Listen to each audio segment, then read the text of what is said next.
Hello everyone and welcome back to another beautiful Wednesday. I hope you all are ready for some cool sounds because today we're going to be going over how to make some super saws. So let's get into it. Now, what is a super saw? A super saw is basically a very large sounding synth patch that acts as both leads, chords, and bass all in one. It's used in a lot of professional EDM music today, and it's possibly one of the most energetic synth sounds you can make. Today we'll be working with two different sort of styles of super saws.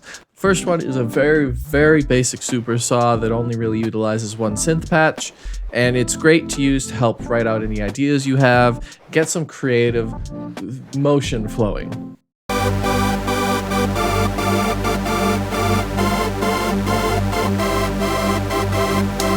The second one is a more advanced super saw that is something that you might hear a lot in more professional music, and it takes a lot more effort to make. The bonus is that it sounds much better than your standard basic option.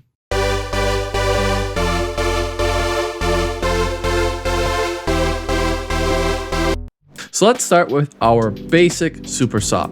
Making something like this is actually not very hard to do at all. The main part of the big sound in the super saw actually comes from the various uses of detuning and unison. Opening up the synth, we don't actually see a lot of action going on here. You will want to use multiple oscillators, however you are not restricted to using only saw waves such as I have done here. Despite the name of its sound itself, you can use sine waves, square waves, custom waves, whatever you want and whatever you feel is best. And once you have some preferable waves picked out, crank their unison up a bit. And make sure that one of these is set to an octave up, as that'll help give you a better sound considering that we're only going to be using one synth patch and we want to make the sound as big as possible. I also recommend fleshing your envelope out a little bit and give it just a little bit of release time, as it just gives the pluck a little bit more detail. From here, all you need to do is add in whatever colorful effects you might like, add a little bit of presence to it, and you will already have a great starting basic super saw.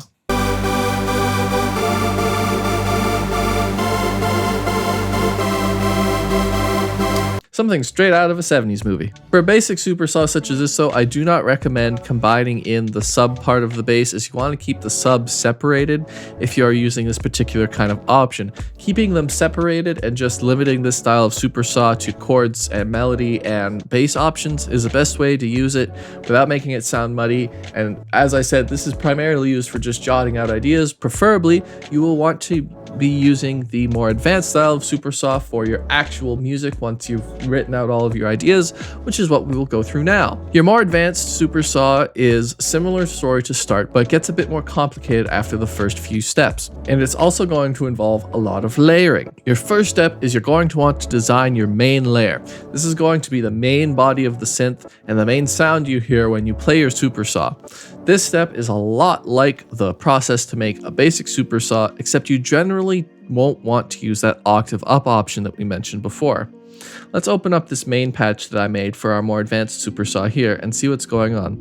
As you can see, I changed up the waveforms just a little bit, added a filter and my creative effects. However, other than that octave option, it looks almost exactly the same as our basic super saw option. Let's just take a quick listen to it and see what we're working with.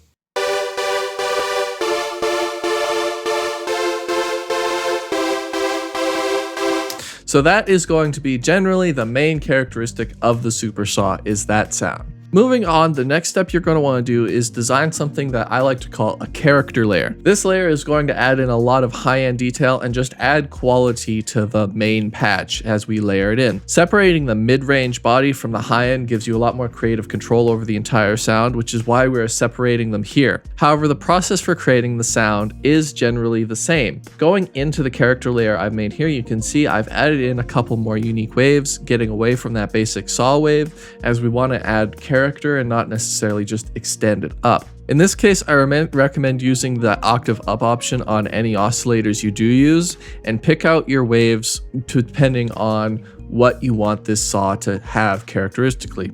Once you come up with a pretty clean sound, you can go ahead and blend it into your main body sound. For example, this is what the character layer I designed to go with this sounds like.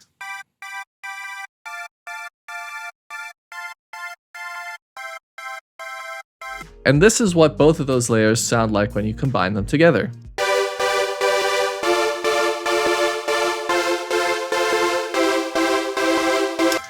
It is not necessarily a huge difference. However, it does add in just a little bit more quality and it adds detail to your sound. Afterwards, you end up with a synth with a lot more character and detail than any basic super saw could ever be. The next step is you're going to want to design your sub layer.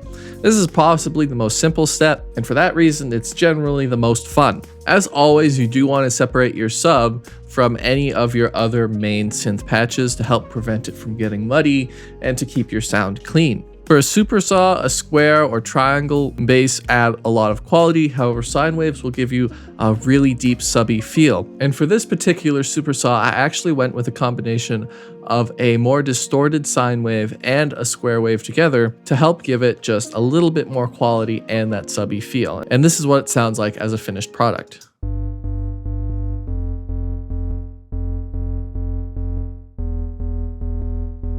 And as always, you want to blend it in with your other two layers. I pre-blended this, and this is what it will sound like together. And lastly, step 4, any additional layers you might want to add, this is where you make them. When I say additional layers, I generally am referring to the bass patch, which will play over your sub and add in a lot of that mid-range frequencies that you're missing out still. This is another way to make your synth sound more full and add some more body. And this process is generally the same as designing your main layer again. However, keep in mind you do not want to be playing chords on the sub and the bass patches. Playing a lot of chords with close notes together with the bass add in a lot of mud and it'll make your sound very messy very fast. For this process, generally the same thing. Find the waveforms that sound good, add in some unison, add in some creative effects. In this particular case, I did not add in any creative effects. I am sorry. And then your bass patch is good to go.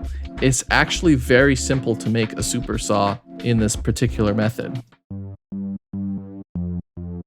And then once you have your base layer made, you can add in any additional layers you want. You can add in an additional character layer. You can add in another body layer to help add to your fleshed out main patch. Or you can just add some creative effects. You can mix it all together and you will have a finished product.